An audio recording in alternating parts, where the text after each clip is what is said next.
एक छोटा सा गांव था नीलगंज, जहां रामू नाम का किसान रहता था।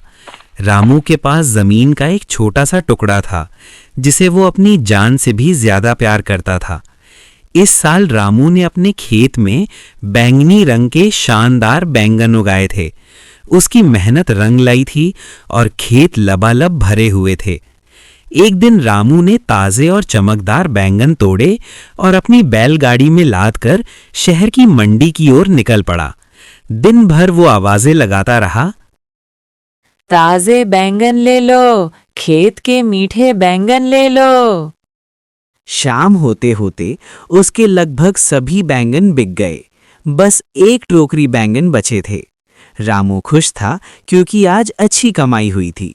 जब रामू वापस लौट रहा था तो अंधेरा काफी गहरा हो गया था। रास्ते में एक घना जंगल पड़ता था जिसके बारे में मशहूर था कि वहां छाया नाम की एक चुड़ैल का वास है। छाया सालों से भूखी थी और इंसानों के मांस की तलाश में थी। जैसे ही उसने रामू की बैलगाड़ी देखी, उसकी आंखों में चमक आ गई। उसने सोचा, अरे वाह, आज तो दावत होगी। बहुत दिनों बाद कोई अकेला इंसान इस रास्ते से गुजरा है।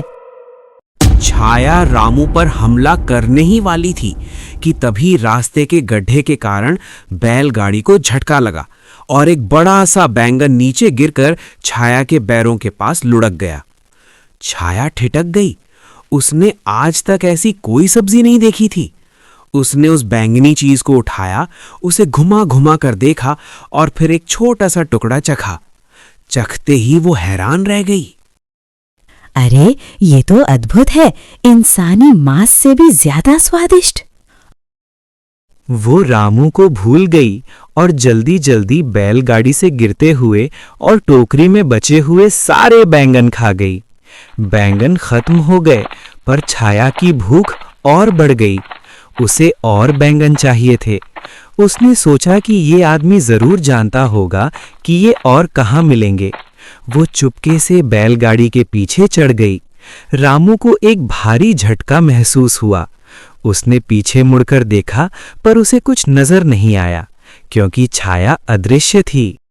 रामू बुदबुदाया, लगता है कोई पत्थर रास्ते में आ गया था, और वो घर की ओर बढ़ गया। रामू अपने घर पहुंचा और अपनी पत्नी सीता से मिला।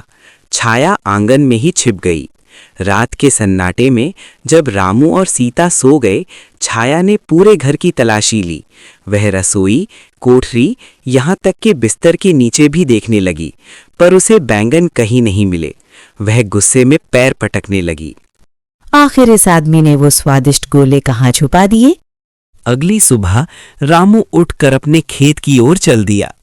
छाया भी साये की तरह उसके पीछे हो ली।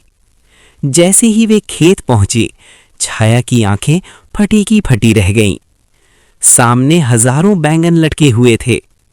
रामू काम में लग गया और जैसे ही वो पानी लेने के लिए कुएं की तरफ गया, छाया टूट पड़ी। उसने देखते ही देखते पूरे खेत के बैंगन साफ कर दिए। जब रामू वापस लौटा तो उसका दिल बैठ गया। लहलहाते बैंगन गायब थे, सिर्फ खाली डंठल बचे थे। रामू फूट फूट कर रोने लगा। हे भगवान, मेरी महीनों की मेहनत बर्बाद हो गई। अब मैं सीता और बच्चों को क्या खिलाऊंगा? कर्ज कैसे चुकाऊंगा? रामू का रोना देखकर छाया का पत्थर जैसा दिल पिघल गया। उसे पहली बार अपनी गलती का एहसास हुआ। उसे महसूस हुआ कि उसकी भूख ने एक भले इंसान का घर उजाड़ दिया है। रामू दुख के मारे बीमार पड़ गया और बिस्तर पकड़ लिया। अब छाया ने तय किया कि वो इस खेत को फिर से हरा भरा करेगी। उसने मेहनत की, खेत साफ किया, बीज बोए और रोज पानी डाला, पर पौधे बहुत धीरे बढ़ रहे थे। छाया को पता था कि रामू के पास इतना समय नहीं है। वो अपनी रानी ज्वाला चुड़ैल के पास गई। ज्वाला ने कहा, इंसान की मदद, ये तो हमारे नियमों के खिलाफ है, पर तेरी मेहनत देखकर मैं तुझे एक रास्ता बताती हूँ। यहाँ से 100 मील दूर नीली गुफा के पार एक जादुई अमृत कुंड है। उसका पानी अगर तू खेत में डाल दे तो फसल रातों रात उग जाएगी। पर याद रहे, वो पानी किसी इंसान पर नहीं गिरना चाहिए, वरना वो समय से पहले बूढ़ा या बड़ा हो जाएगा। छाया ने बिना पलक झपकाए वो कठिन यात्रा शुरू की। वो कांटों से गुजरी, तूफानों से लड़ी और आखिरकार वो जादुई पानी लेकर वापस रामू के खेत में पहुंच गई। उसने सावधानी से वो पानी पूरे खेत में छिड़क दिया। अगली सुबह जब सूरज की पहली किरण खेत पर पड़ी तो पूरा खेत बैंगनी रंग के चमकदार बैंगनों से भर गया। रामू, जो अब थोड़ा ठीक महसूस कर रहा था, अपने खेत की हालत देखने पहुंचा। वहां का नजारा देखकर उसे लगा कि वो कोई सपना देख रहा है। ये कैसे संभव है? कल तक यहाँ सिर्फ मिट्टी थी और आज हजारों बैंगन। रामू ने खुशी खुशी अपनी गाड़ी भरी और घर जाकर सीता को बताया। सीता को लगा कि रामू पागल हो गया है, पर जब उसने अपनी आंखों से बैलगाड़ी भरी देखी तो वो हैरान रह गई। तभी हवा का एक झोंका आया और छाया उनके सामने प्रकट हो गई।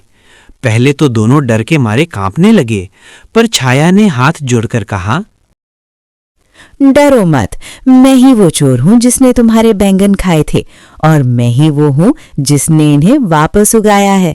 तुम्हारी ईमानदारी ने मुझे एक बेहतर जीव बना दिया है। रामू और सीता की आंखों में आंसू आ गए। उन्होंने छाया को धन्यवाद दिया। उस दिन के बाद से रामू के खेत में कभी फसल की कमी नहीं हुई और छाया उस खेत की रखवाली करने वाली उसकी रक्षक बन गई। अगर आपको ये वीडियो ज़रा भी पसंद आई है तो प्लीज़ इस वीडियो को एक लाइक ज़रूर कर दें। Thank you. मिलते हैं आपको नेक्स्ट वीडियो में। तब तक के लिए बाय बाय।